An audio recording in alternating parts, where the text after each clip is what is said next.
Good evening.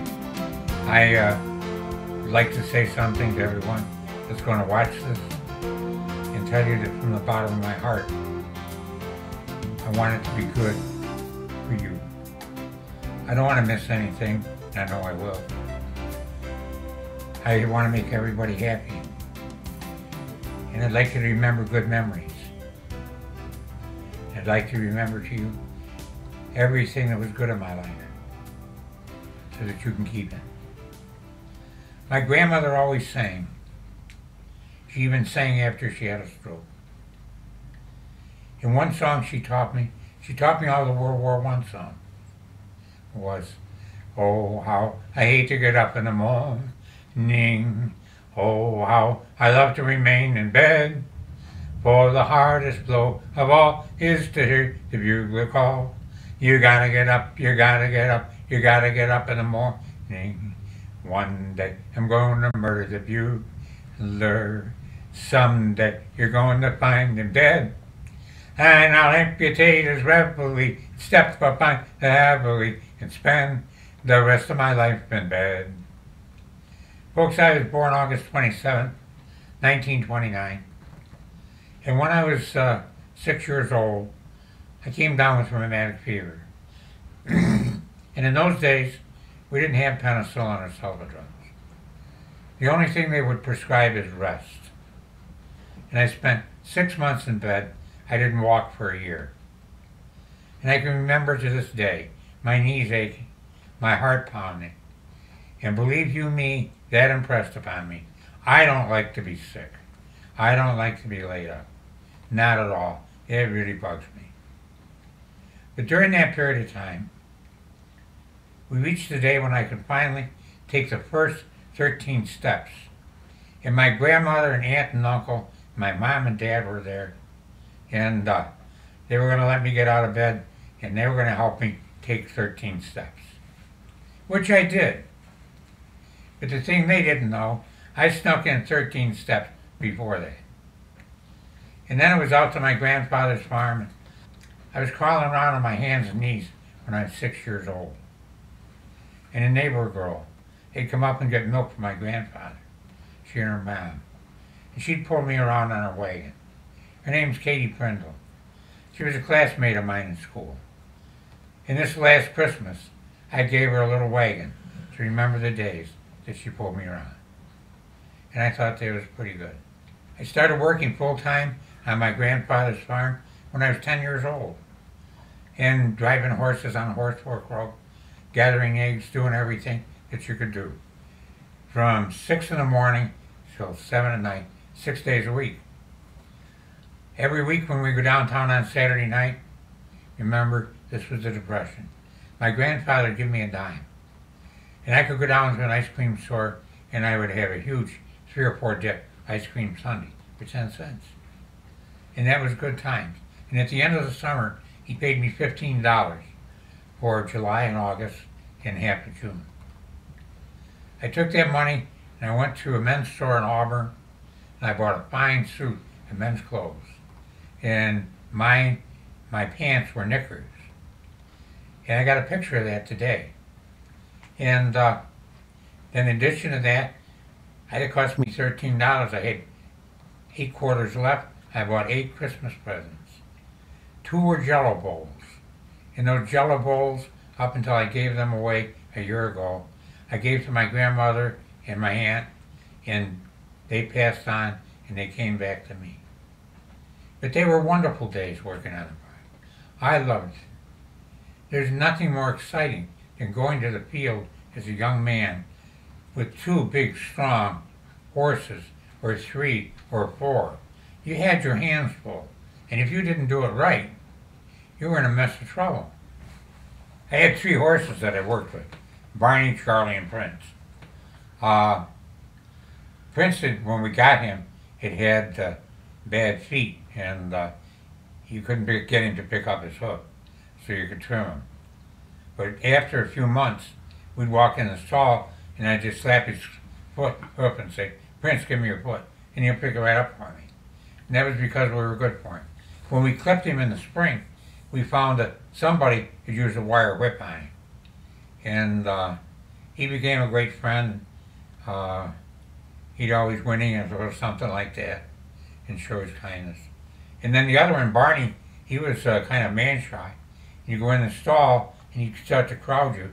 Well, one guy got real nervous and started kicking him and everything. And then the horse got nervous and put him in the hospital with a kicking. And I would go in the stall, he'd start to crowd me. I'd just start scratching his back and hugging him, telling him I loved him. And then he'd let me right through and let me scratch his head and hug his head. And, you know, animals love that type of attention. The Charlie horse, we never went in the stall from the back, we did from the front, because he was a kicker. He was bad. And, but when you would go to the lot as a young man, maybe 16, 17 years old, and you're driving all that power, you had to stand on the ball. My cousin was down from Canada, and he said to my grandfather, he said, Uncle Will, isn't Tom a little bit young for doing that? And my grandfather told him no. He said, next to me is the best horseman in the neighborhood. Now, when we changed works back in those days, we go to other farms for thrashing or filling silo. And I took my team. Well, my team, the harness was polished, the brass was polished, the horses were shined, and they were the best team in the neighborhood. And I knew, and the rest of the guys there knew, they were all adult men, that I could pull them backwards any day in the week. And I might, maybe it wasn't right to do it, but I was just a little bit cocky, because I was the big guy on the lot. And I learned with horses, because I would sing to them all day. I learned how to sing, and I liked it, and I loved it. And I would pet the horses, be nice to the horses. I never got into trouble. And I believe that that was the basis of learning how to get along with people. And I really enjoyed that. And it was a wonderful, wonderful time. Even getting the cows. When I was young, I'd go down and it'd be a field of young stock. And this is before I started working. I'd lay down with them in the summer. And you get to know them. And then you go get the cows and after you're grown up and hop on one back, you ride it to the barn. I know one time we had a boy working there from the state school, and there was a bull in the pasture lot, and my grandfather told me, don't you dare go up there after that bull. You're too young to handle it. So 4 o'clock, the kid from the state school came in, and he told me, he said, your grandfather said for me to tell you, go up and get the cows. I said, but he told me not to. He said, he told me to tell you, go get the cows. So I went up through this other lot, which was fenced off from where they were. And the bull was probably 25, 30 feet inside the fence. So I got some rocks and everything. And I knew I had to win this quick. So I crawled through the fence, and I just started running right at that bull, throwing those rocks, screaming as loud as I can. He spooked, down to the barn he went. My grandfather, when he came in, he said, what were you doing getting a cow? I told you not to. So I told him what happened. He never said a word to that kid. But the next morning, as soon as chores were done, he told him to pack your bag. He took him back to state school. He wouldn't keep him around. He's too dangerous. So, you know, being around the cows and horses and chickens, it was a great experience for a young person. Too bad that today that we don't have farms where kids could get out and work. Because by the time you got to work, you know, let's say you got through work and eating at 8 o'clock, maybe you'd hop in the car, go downtown and get a pint of ice cream, sit on the front porch with my grandfather and grandmother. Each one of us had a pint of ice cream. We'd eat it. You go to bed by 9 o'clock. You were tired. You didn't have any get up and go to get into any trouble. For entertainment, once in a while you turn on the radio. It was a battery-powered radio. You might listen to Amos and Andy or something like that. But your entertainment was if you get some ice cream, eat the ice cream, sit on the porch, relax, and go to bed. We also, we bathe twice a week. We take 5 gallons of water up to from the stove upstairs and 5 gallons of cold water, put it in the bathtub. And it would either be my grandmother was first, or my grandfather, or me, and it was around Robin. The three of us would bathe in the same water. Wednesdays and Saturdays. Now as I got older, I'd go down the street over to a creek, swim in a swimming hole. But back in those days, that's the way it was. Until I was 14 years old, when I did my homework, I always did it by lamplight. We didn't have any electricity. My schoolwork was not as happy as I would like. Every subject was easy, except spelling. And I was a complete disaster. I had a doctor offer to send me to college. I said, no, I want to go farming. I wanted to go farming, but I didn't want anything more to do with spelling. They didn't have spell check back then. And I just was too embarrassed to do it. But when I was 20 years old, I went to the local banker, made my grandfather a proposition to buy the farm, and he rejected it. And I went to the city. And on that trip to the city, it happened to be the bicentennial in Auburn. And I was asked, along with a bunch of the other scouts, to join that bicentennial as an Indian. And at the centennial, we met the Queen and the 2 runner-ups. I was kind of interested in one of the runner-ups, but a friend of mine was working downtown Auburn, and this fella came in and was having him do some work on his car, and he told my friend that he was dating the Queen of the Centennial, and what a big shot he was. And being kind of young and cocky, I told my friend I could get a date with her anytime I want. Well, he gave me a nickel and I made a phone call, and I got a date with her. And out of that marriage came 3 wonderful children, Kathy, Billy, and Mark. And they've been great to me to this day. The rest of the marriage had ups and downs, and was quite hurtful. But still in all, I'm so thankful for the 3 wonderful children. During that same period of time, in the early part of my marriage, my dad died, my grandmother died, my grandfather died, and I ended up with a nasty divorce. But during that time, I was working in New York City, and it was tough to get back and forth because I didn't have any money. So I got a job on Friday nights.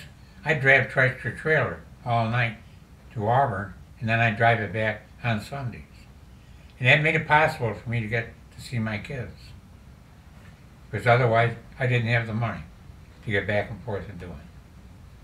And I stayed in New York City and got promoted, and good things started to happen. And then I met a wonderful girl down in Florida by the name of Betty. And she had 3 children, John, Teddy, and Angie. And we got married. And then we had 2 children. And the 2 children are Anna and Lisa. And they were our daughters. And Betty and I were married for 36 years. Until one day, she came down with pancreatic cancer. And she had less than 60 days. And that was a hard thought in my life. And it was a hard time. But I have 3 children. My grandchildren started to grow in numbers. My 2 youngest daughters had 4 grandchildren each. And they lived right near me. And I'd pick them up and take them to friendlies. And we'd have all 8 there. Then I'd teach them to sing. Those that wanted to sing. We'd sing songs like, though April showers may come your way, they'll bring the flowers that bloom in May. So if it's raining, I've no regrets, because it isn't raining rain, you know. It's raining lots of violets, and when you see clouds up on those hills, there soon will be crowds of daffodils. So keep on looking for a bluebird and listening for his song whenever April showers come along. That's an old Al Jolson song. Because back when I was in high school, we had a minstrel show. And I tried out for that minstrel show because the Jolson story had just come out. And they wanted somebody to imitate Al Jolson. And I had a big voice because of all that singing. I got the part. And I got on my knees, I put on blackface, white gloves, and I sang Mammy. And the kids went crazy. And it was a glorious time. And I really loved that. And I've loved to sing all my life. Because it does a certain way of making you happy. Hopefully it makes other people happy. As life went on, I progressed in the insurance business as an agent, then into New York City as an assistant superintendent of agencies. Then as a regional director for American General, developing upstate New York. Then they moved the home office to New York, from New York to Syracuse. I went inside as vice president of sales. And after 2 years, I realized that even though for a kid that never went to college, and honestly, I thought one day I could be a president of one of their smaller life companies, because they were a conglomerate and they had a lot of them. I didn't like it. I wanted to be a free man. So that was in 1972. Believe me, the first 3 years were a financial disaster. I earned about a third of what I earned before, and I had to pay all my own expenses. Because before, I had a company car, bad expense account, going into the Onondaga Country Club, and all those nice things in life. But it started to turn, and it started to be good. And we built a tremendous business. Then I took in a young man by the name of Kevin Riley. And one day he came to me and he said that he was going to have to quit because he had to go out and work and earn more money. And I told him I'd make him a partner. I wouldn't charge him for it. So he'd have a third of the business. And the next thing you know, years went on and he bought me out. And the marvelous thing about that is when you have a partnership, 90% of the time you can say, don't tell me if it breaks up, just tell me when. In the 30 years that I've known him, we've never had a crossword. We have never questioned each other. We never kept score. All we'd ever try to do is do better. And we built a great business. And then Kevin bought me out, and it's a great business today. Along that road, I managed to stay away from church because I didn't like it. I didn't think much about it. And to tell you the truth, once in a while I'd pray. And when I would pray, I would say, well, if there is a God in heaven, it doesn't hurt. And if there isn't one, it don't make no difference anyway. But my youngest daughter, Lisa, had a problem in high school.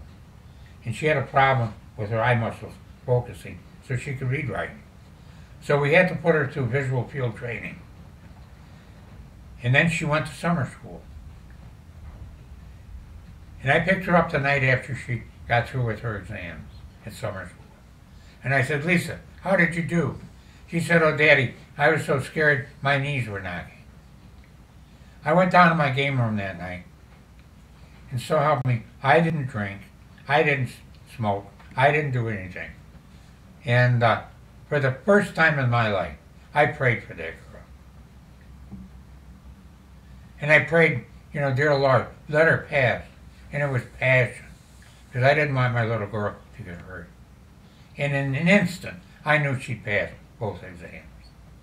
And then I wanted to jump and run and tell her, but something in the back of my mind, I thought it was my logic. Now I believe it was Satan.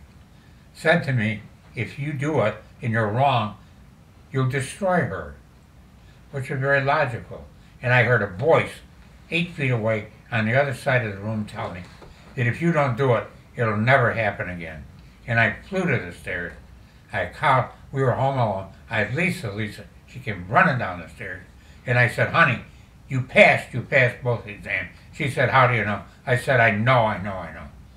And that was the beginning of a whirlwind relationship with Jesus Christ. Things started to happen that I didn't understand because I wasn't going to the church. We started going to the Presbyterian church. And I liked it because I thought it was like a history lesson. And I loved history. But then we got home and my wife Betty had bad allergies. And this one night we went to bed and she was hacking and sneezing and she couldn't go to sleep. And I thought I was supposed to lay hands on her and pray for her. But I didn't know anything about that stuff. Not back then. And I thought, oh dear, God might do something for Billy Graham, but he's not going to do anything for me. I got a business on a side street in Vernon, New York. But then I remembered the voice. And the voice said, if you don't do it, it'll never happen again. I thought, well, I did it. I wonder if it'll happen again and again and again. And I put one hand underneath her neck, the other hand on her face, and said, Jesus, let her quit sneezing and go to sleep. Bang. She was out like a light. I wondered until 4 in the morning, what in the world is going on? Because I didn't know anything about it. I didn't understand it. I didn't know what God's Holy Spirit does. And I didn't know anything about it. And he was coming into my life like a freight train. And other things happened.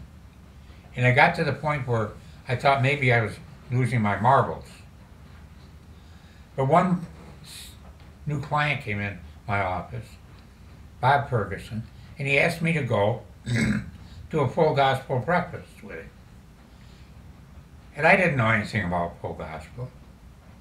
So we go down to the breakfast, and he said, come on, we're going out in the next room, pray for the speaker. Well, I had no idea what I was getting myself into. We went out there, these guys start cackling like a bunch of turkeys. I wanted to crawl underneath the table. I thought if anybody saw me there, I'd lose my public image. We went back inside, and the speaker was a Catholic boy, John Brusa. And he told how his wife got for him the testimony tape of a Father John Bertolucci. And I was impressed with that. So I asked him, I said, John, could you send me one of those tapes? He said, yes, I will. And I listened to it. And believe me, folks, after I listened to that, I said to myself, if somebody with all that education can have things like that happen to him in a stodgy old church like a Catholic church, it can happen to me. I'm okay, and it set me free. And that was when I was 54 years old, and I'm 82 years old today. And 5 or 6 years ago, I made up my mind I was going to get to know John Bertolucci. And I searched him out, and today we're good friends. We talk on the phone. We send emails back and forth. And he's a tremendous guy. My kids kept growing up. My son got to be an airline captain. My daughter went to California. She ended up marrying a pastor. Unfortunately, he passed away. Another son went to California. He's kind of a promoter, a wheeler dealer type guy. I have a stepson down in Atlanta. Another one down in South Carolina in a group insurance business. Daughter doing financial planning in North Carolina. One daughter that's a school teacher in a Christian school. Another daughter that does bookkeeping and takes care of her 4 kids. You know, my grandchildren, everybody, have just been wonderful. My business went along and things were going good. We made some changes. We did it quite a bit. And then all of a sudden, I got to the point where my family was getting bigger. Grandchildren was wonderful and everything was great, but I had a problem in my business. And my problem was that I could no longer think good. And I thought maybe something was wrong. And there was. I was always quick with math and with figures. And I wasn't anymore. And I was in a business where that was the name of the game. So I sold out to my partner. Shortly after that, I came down with congestive heart failure. When I was in the hospital, Betty said to the doctor, she said, you know, he stops breathing at night. Well, they checked me out. Some of the substance was, I didn't stop breathing. For 25% of the night, I'd only breathe at 45% of the oxygen I needed. It made your heart work extra for 25% of the night. Left you absolutely exhausted, and you were so tired you couldn't think. They sent me home and put me on an oxygen concentrator. And after 5 days, man, I was back on top of the world. I could think. And that started changes. And my family's been wonderful. My grandchildren have been wonderful. And then I met Scott Carroll. And I met Scott out in Grand Haven, Michigan. And he was down on his luck because he had gone to work for Bob Van Kampen to build a scriptorium, which he did. And Van Kampen started having health problems. They closed that up or down. He was without a job. And he was really discouraged because he'd given up tenure to Gordon Cromwell. And I would take different speakers around to different churches. So I told him, come on with me for 10 days. I'll get you started. And we talked about Odyssey in Egypt. We were in public schools, Christian schools, and churches. It really started to work. And we were doing that for a period of time. And then one night he called me and he said, I do some work for a big collector. He's willing to let us take a lot of Bibles. Do you think we can make a program out of that? I said, yes, I do. And we did that for several years. And 3 or 4 years ago, we were in Council Bluffs, Oklahoma. It's a Southern Baptist church. And at that happened to be the wife of Steve Green, the head of the Hobby Lobby Foundation. And they started then. And today, Scott is building with him the largest Bible museum in the world. I've gone past it with my health, my age. But that thing is carrying on, and it's huge, and it's wonderful. It's the largest private collection in the world.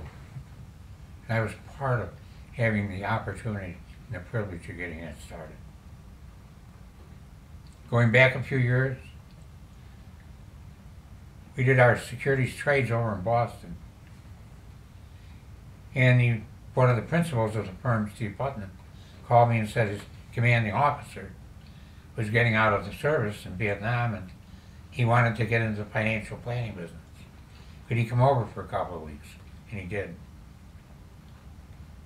And the next thing after he went back, he called me and said, I have somebody that wants to give money to a scholarship organization and they want to retain some interest. And I said, what you want is a charitable remainder trust. And told him how to do it, who to contact.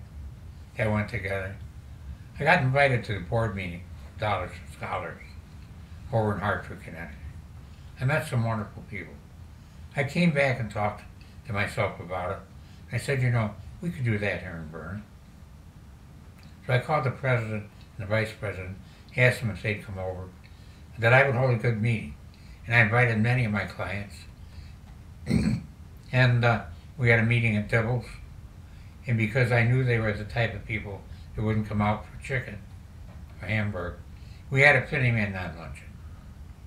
started 3 chapters. The BVS chapter, that was my private chapter, we started this last Tuesday night. We passed $1 million to 1,700 kids. That's good stuff. I got to the national board, the advisory board, been close to that for 28, 29 years. And it's a wonderful thing. The founder's a good friend of mine, and it's been wonderful. When I was on the National Board of Dollars for Scholars, I was a governing trustee. Today it's the largest not-for-profit scholarship organization in the United States. But I felt called to the ministry. I left, and that's when I got involved with Merle and Scott. I started taking the pastors in Oneida to lunch once a month because I was looking to create unity. I thought that after the first meeting they'd pay for their own, but I realized they didn't have the money, so it was doing well and continued to pay. But through that, we were able to bring the Clyde Dupin Crusade into Oneida on 2 different occasions. I was a finance chairman, and we had to raise between the two approximately $70,000. I ran for 8 nights each time at the Calat Civic Center. We would have 600 to 800 people every night. Total of 400 salvations between the two. Everyone followed up just like the Billy Graham Crusades. It was wonderful. It was glorious. And that started me off on a venture of praying for people, having things happen, laying hands on, seeing people healed. I was in the hospital with a broken hip. A little nurse by the name of Penny came in to take my vitals. She said, "Mr. Bellinger, can I sit down before I take your vitals?" I said, "Sure, Penny. What's wrong with you?" She said, "Yesterday I went to the doctor's, and she said the prescription would be $56. It's only 2 weeks till Christmas. I got 3 kids, and I couldn't afford it. I got an infection in my bladder." So I said, "Would you like me to pray for you?" And I knew she was not a believer. She said, "Yes, I would," so I did. Next morning she came in big as life. "I owe you a thank you." So "What do you owe me a thank you for?" She said, "Yesterday my urine was the color of Coca-Cola, and today I'm healed, and I didn't buy any medicine." And she said, "I feel great."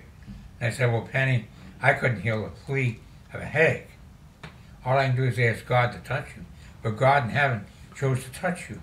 Maybe it's because of the way you were towards your children. Maybe it's because of the way you are towards your patients, but He chose to touch you. Have you ever accepted Christ into your life?"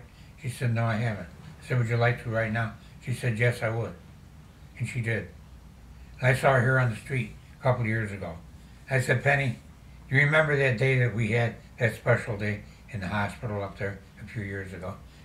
And with a wonderful smile, she said, "Oh, yes, I do." And you know, it's been like that, one after another after another. Then I got introduced to Dr. Koshi and Shirish Young and Ramani, his wife, in a wonderful ministry with foreign students. And it's been absolutely out of this world. They're some of the smartest kids in the world, and they're so lonely.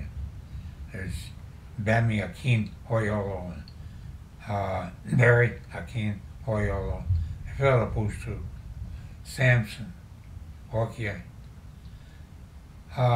Chung Wei Lu, Yan Han, Amen Singh, and on and on and on it goes.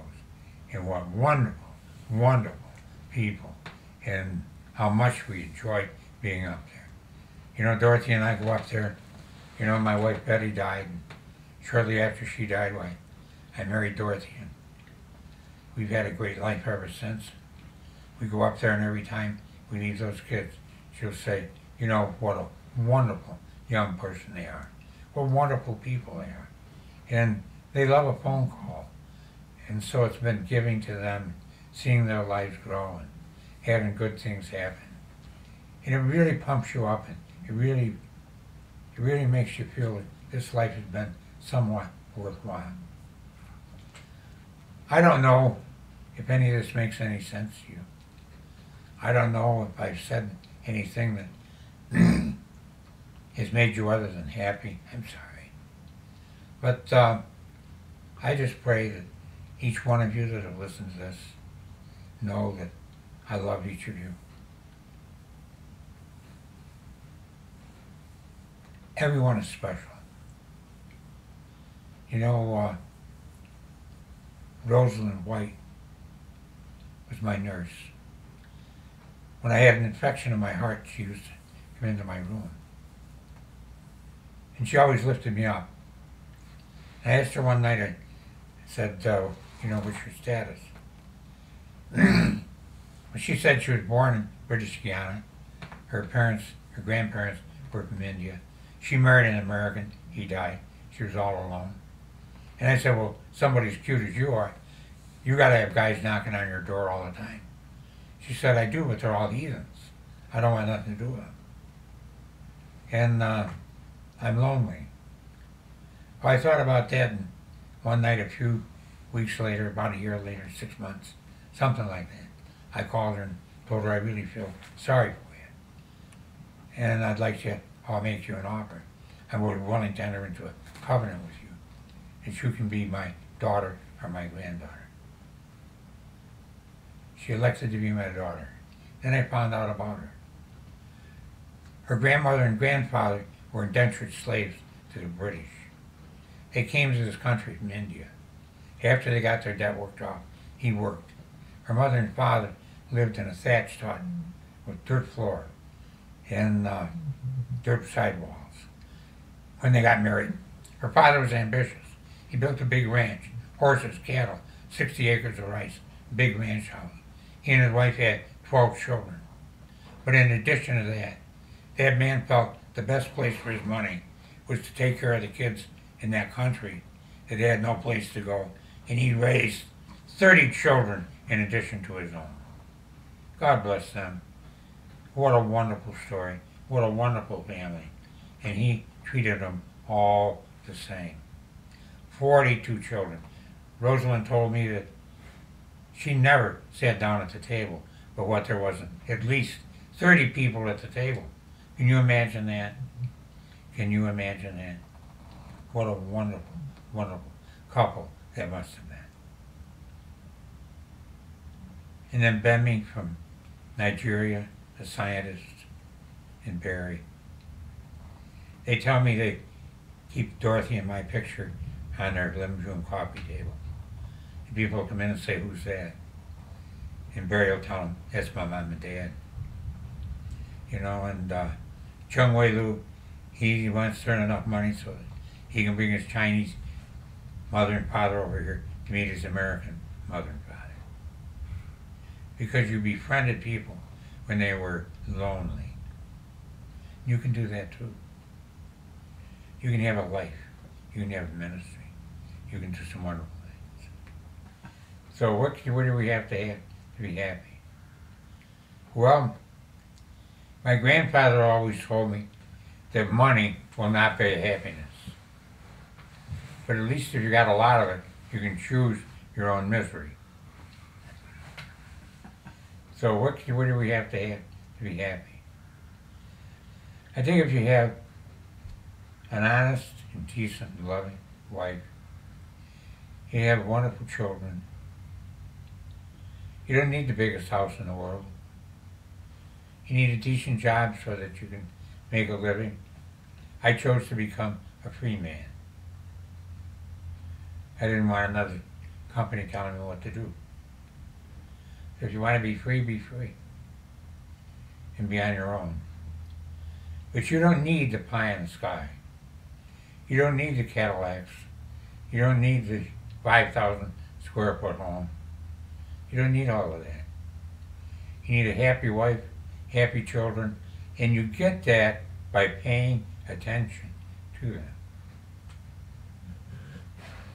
and sharing Christ with them. If you've got a Christian home, Christian family, and you have that going for you, you're going to have a happy life. And you start shooting for the sky, wanting this, wanting that, I want, I need. you're going to have a very discontent and unhappy life. Just happens that way. I've loved each one of my kids. The youngest two daughters are, Ann and Lisa. And they've been very special. Of course, they're right here in my back door here. And then Kathy and Angie and Billy and Mark and John and Teddy. They've been great. Precious moments if you become a grandfather that you can share with your children. You can have those wonderful moments yourself if you're willing to step out and extend yourself. I think the biggest lesson is to tell your grandchildren, as much as you can see them, I love you, and hug them. And do things with them. If you want to have a good relationship with a person, it's no different than having a good relationship with a horse. You got to put something into it. Like I would take all the grandchildren to friendlies. One night I was going to take, this is when Jared and Kai were just really getting around. So I asked Jared, I said, JJ, you want to go for a ride with Grandpa? Yep. So I called Kai and asked him, Kai, you want to go for a ride with Grandpa? No, I can't. It's going to rain. So I put the phone down and I turned to Lauren. She was in a walker. I said, Lauren, you want to go bye-bye with Grandpa? She said, yep. And Jared said to me, what are you doing that to me for? So the phone rang and my daughter Lisa. She was laughing. She said, Kai turned to her and said, as her son, Mommy, he said, we'll be home before it rains. Because Lisa's deadly afraid of a thunder and lightning storm. And her husband wasn't home. He said, we'll be home before it rains. He was taking care of his mom. And then I said to Lauren, I said, you want to go with me? And she said, yep. And my grandson Jared said to me, what are you doing this to me for? Women are supposed to stay home and take care of the house. Well, it ended up, I had Kai and Jared in the back seat in their car seats. I wish I'd had a chauffeur's cab, because I felt like a chauffeur. And Jared turned to Kai and said, isn't it wonderful, Kai? We don't have to take the babies with us. Those are precious moments. Those are precious moments if you become a grandfather that you can share with your children. You can have those wonderful moments yourself if you're willing to step out and extend yourself. What I would say to them is, look, God has blessed you with a fine body, good looks, and a keen mind. Now, you follow the straight and narrow. No drinking, no drugs, no smoking, no promiscuous sex. You walk the straight and narrow that Christ has outlined for you. You honor Him. You pray to Him. You walk that road. And someday, if you want, you'll be able to buy any house you want in the town that you live in. Because you will do well. God will reward you. But never, never, never, never step off that narrow path. Because that's the path to destruction. I think that Christ said in the book of John, in order to enter the gates of heaven, you must be born again. And what He does is He draws a line in the sand. And if you're on His side of the line, you're in good shape. And if you're not on His side of the line, you're in a whole mess of trouble. When it's your turn to get the last train out of town, there ain't going to be no ticket. The only thing open down there would be the elevator door, and it's going down.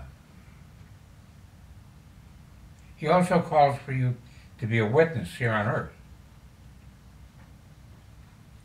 Or He won't be a witness for you to the Father in heaven. And some people feel, well, what's that mean? I'll tell you what it means.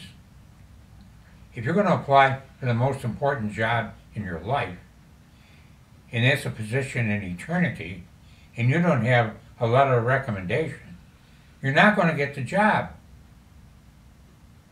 Your goose is cooked. So you do what he tells you to. Because he made the heavens and the earth, and the skies and the stars, everything that goes with it. We're just a little thing left here on earth out of his creation. If you want to be with him, you want to enjoy it, you do what he tells you to. Don't argue with him. Don't give him a lot of guff. Then with my adopted kids, with Bemmy, with Rosalind, with Sandy, with Nancy, with Chrissy, 5 of them. 5 of them that were lonely. And through telephone and just kind of being like their dad, you've been able to keep them happy, give them something different. And that's been wonderful. With the foreign students, it's just exciting. I wish I could do more. I wish I was young and had money and had the strength and to get up and go and do what I'd love to do with foreign students. I'd have a party for 25, 30 of them out here every weekend. I had one graduation party here. I had 2 people, husband and wife, from Ghana that both got their PhDs the same year. I had a lady here from Sri Lanka, another one from India, from all over, from China. Unbelievably things happening in my back door here. Nice stuff, good stuff. Makes me very happy. Makes Dorothy happy. Betty would have loved it. And she was a great gal. Miss her. I'd like to thank God for the people that he brought into my life. They really changed my life. Dima Shakarian. What a wonderful man. Gene Ellerby. Wonderful, wonderful man. Merle Allender. Made a big impression on my life. Scott Carroll. Monsignor Collin. John Bertolucci. Roger Bates. My former partner, Kevin Riley. It's been an extraordinary relationship. And many, many, many others. And I thank God for bringing those into my life.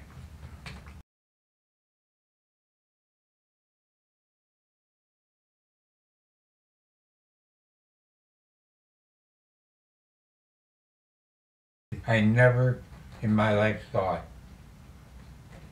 that I would be married 3 times. All I ever wanted was a family. And unfortunately, it didn't work out with Lorraine, but Lorraine has died. And Betty and I had a wonderful relationship. But after 36 years, she went to be with Jesus. And then I met Dorothy.